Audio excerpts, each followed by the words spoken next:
Welcome back to my channel Padhai point. तो आज हम करने जा रहे हैं encouragement to mutual respect and toleration और कंक्लूजन यहाँ तक। तो इसी के साथ हमारा ख़त्म हो जाएगा सिग्निफिकेंस ऑफ पॉलिटिकल थियरी का part 2 and then will continue to debate on the decline of political theory on next class. तो अगर आपने इससे पहले वीडियो नहीं देखी हो तो अच्छे से समझने के लिए डिस्क्रिप्शन में आपको सारे वीडियोस के लिंक मिल जाएंगे। मैं रिकमेंड करूंगा आप उनको देख लीजिए ताकि आपको ये वीडियो और बेहतर से तरीके से समझ आए। तो without a further ado let's start the video. मैं आपको अपने नोट्स की ओर ले चलता हूँ। आप ये खुद से भी पढ़ सकते हैं इसको मतलब अपने आप से। ये बुक है an introduction to political theory by OP Gavaskar. तो without a further ado let's start the video. Encouragement to mutual respect and toleration. साहस, एक जैसा समान और सहनशीलता, इनका मतलब ये हो गया। एनकरेजमेंट मतलब साहस, रिस्पेक्ट मतलब सम्मान और टॉलरेशन मतलब सहनशीलता। तो इनका जो ट्रेडिशन रहा है राजनीति सिद्धांत के भीतर, ये इनकरेज करता है गौरवशाली वाद विवाद के लिए बिटवीन वो लोग जिनके व्यू पॉइंट एक दूसरे से अलग हैं। आप देखते हैं टॉलरे या फिर डिबेट किसके बीच होता है, जिनके व्यू पॉइंट अलग है। बीजेपी कांग्रेस, इन दोनों के आइडियोलॉजी और व्यू पॉइंट अलग है, इसलिए इन लोग के बीच डिबेट होते रहता है। That was example. तो ज़्यादातर पॉलिटिकल फिलोसफर्स पुराने समय और नए ज़माने के प्रॉब्लम को नए नज़रिए से सॉल्व करने की कोशिश करते हैं। जितने भी पॉलिटिकल फिलोसफर है, जो दार्शनिक है, फिलोसफर को हिंदी में दार्शनिक कहते हैं। जैसा कि एंड्रयू हैकर ने ये इम्पोर्टेंटली तरीके से ऑब्जर्व किया था कि पॉलिटिकल थियरी एक नेवर एंडिंग कन्वर्सेशन है थियरिस्ट का, और जो ग्रेटेस्ट डिबेट था वो कभी रिजॉल्व नहीं हो पाया, और जो क्रिटिसिज्म राइटर करते थे वो जीता जागता जानकारी देने वाला होता है। आखिर में पॉलिटिक्स प्रजातंत्र, ये स्पेलिंग थोड़ा रॉन्ग है, जो हो गया प्रजातांत्रिक होता है। कहते हैं पॉलिटिक्स जो होता है वो प्रजा के लिए होता है, इसलिए वो प्रजातांत्रिक का विज्ञान है। और जो फाइनल जजमेंट किया जाता है वो रिस्पॉन्सिबल होता है पॉलिटिकल थियरी, आइडियोलॉजी और साइंस से, यानी मिक्सचर ऑफ एवरीथिंग से फाइनल जजमेंट दिया जाता है किसी भी कॉल के लिए। और जब हम परंपरा को पॉलिटिकल फिलोसफर्स का हो इस पे चलते हैं तो ये हमें मदद करता है उनकी जानकारी को और अच्छे से समझने के लिए। ये हमें एक अवसर प्राप्त करवाता है स्ट्रेंथ और वीकनेस को आइडेंटिफाई करने में, और दूसरों को कन्विंस करने के लिए कि जब हम ट्रूथ डिस्कवर कर पाए। इन शॉर्ट, साहस, सम्मान और सहनशीलता हम सबके डिफरेंसेस को पीसफुली रिजॉल्व कर सकता है। दैट ये हमें पहले उसके पूरे टॉपिक के बारे में इतना हमें कंक्लूजन मिल गया कि जो ये है encouragement to mutual respect and toleration हमारे किसी भी प्रॉब्लम को पीसफुली रिजॉल्व कर सकता है। तो नेक्स्ट पार्ट है कंक्लूजन। तो विस्तार से समझे तो पॉलिटिकल थियरी कंसिस्ट करता है पॉलिटिकल साइंस और पॉलिटिकल फिलॉसफी। ये दो पॉलिटिकल थियरी के दो ब्रांचेस हैं, और इन दो ब्रांचेस से इन तीन फंक्शंस की पहचान हुई है। जैसे कि पहला है डिस्क्रिप्शन यानी विवरण, क्रिटिसिज्म यानी आलोचना, और रिकंस्ट्रक्शन यानी पुनर्रचना। पॉलिटिकल साइंस मेनली रिलाई करता है एम्पेरिकल मेथड पे, यानी अनुभव पे, जो कि हमारे प्रैक्टिकल एक्सपीरियंस पे डिपेंड करता है, जो कि मोस्ट रिलायबल है। और डिस्क्रिप्शन में स्पेशलाइजेशन की बात होती है।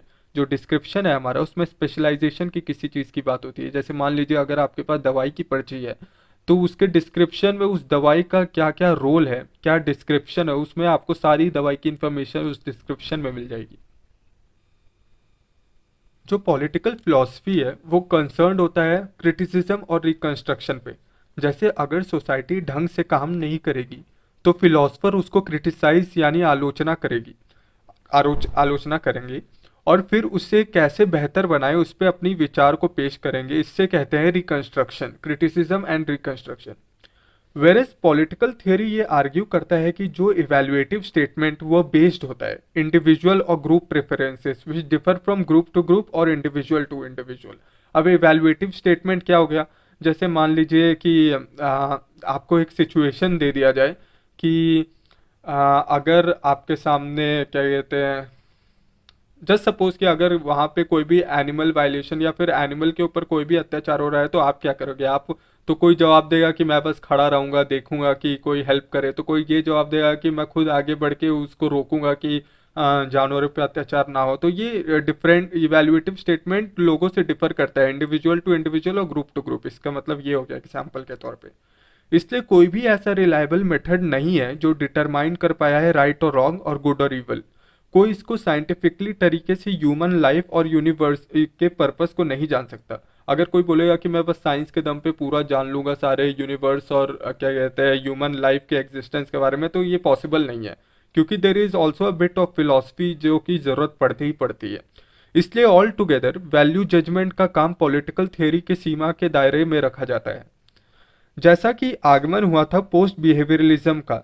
तो अब पोस्ट बिहेवियरलिज्म क्या है? Post behaviourism is nothing but वो प्रेजेंट और फ्यूचर के प्रॉब्लम को एक साथ सॉल्व करने की कोशिश करता है। जैसे मान लीजिए आप प्रेजेंट पे सोच रहे हैं कि अगर मेरी अच्छी जॉब होगी, तो साथ ही साथ आप अगर आपके पास एक अच्छा गवर्नमेंट जॉब होगा तो आपके प्रेजेंट के साथ आपका आगे का जो फ्यूचर है वो भी सिक्योर होगा। तो that is nothing but post behaviouralism का एनालिसिस, जहाँ आप अपने प्रेजेंट के साथ अपने फ्यूचर के भी प्रॉब्लम को एक तरीके से रिजॉल्व कर पा रहे हैं।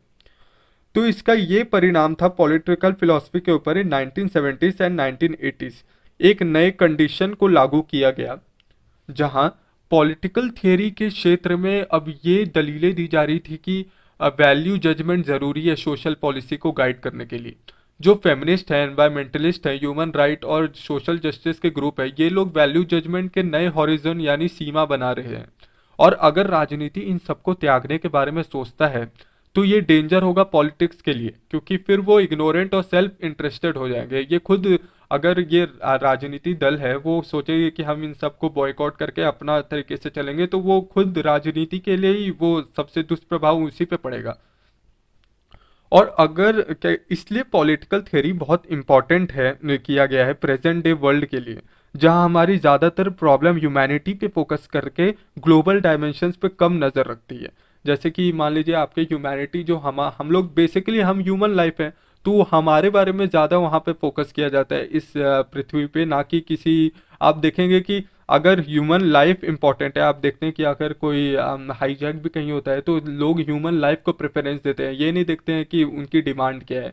वो बस ये सोचते हैं कि ज़्यादा से ज़्यादा ह्यूमन लाइफ बच सके। तो इनका बस यही कहने का वो है तात्पर्य।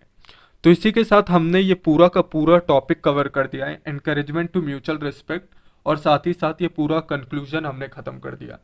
तो इसी के साथ जो दूसरा था वो सिग्निफिकेंस ऑफ पॉलिटिकल थियरी ख़त्म हो गया। और मैं नेक्स्ट क्लास में शुरू करूँगा debate on decline of political theory. और मैं ये क्लास मतलब जल्दी जल्दी फिनिश कर लूँगा ये आपको सब चीज़ पढ़ा के, ताकि हम लोग मूव ऑन कर सके नेक्स्ट में, जहाँ पे मार्क्सिज्म लिबरलिज्म का आइडिया दिया गया है, कॉन्सेप्ट ऑफ आइडियोलॉजी। हम बहुत सारे आइडियोलॉजी पढ़ेंगे इधर, जहाँ पे हम मैं आपको और अच्छे से बेहतर तरीके से जल्दी जल्दी समझाऊंगा। तो I will be trying it out कि मैं जल्दी से फिनिश कर पाऊँ। And if you like the video please इसको थम्स अप दे दीजिएगा, सब्सक्राइब कर दीजिएगा और शेयर कर दीजिएगा अपने दोस्तों के साथ, ताकि वो भी ये नॉलेज पा सकें आप ही की तरह। एंड अगर आपने मेरे को सोशल साइट पे या फिर मेरे हैंडल पे फॉलो नहीं किया है तो डिस्क्रिप्शन में आपको इन सब का लिंक मिल जाएगा, आप उन पर क्लिक करके मुझे फॉलो कर सकते हैं। और साथ ही साथ मैंने इंग्लिश की भी सीरीज़ शुरू की है, तो आप वहाँ पे भी मुझे फॉलो कर सकते हैं, जिससे कि आपको क्या कहते हैं इंग्लिश, अगर आप ऑनर्स के स्टूडेंट हैं तो आपकी मदद वहाँ भी हो जाए।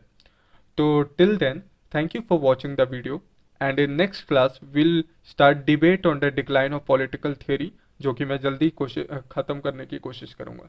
धन्यवाद।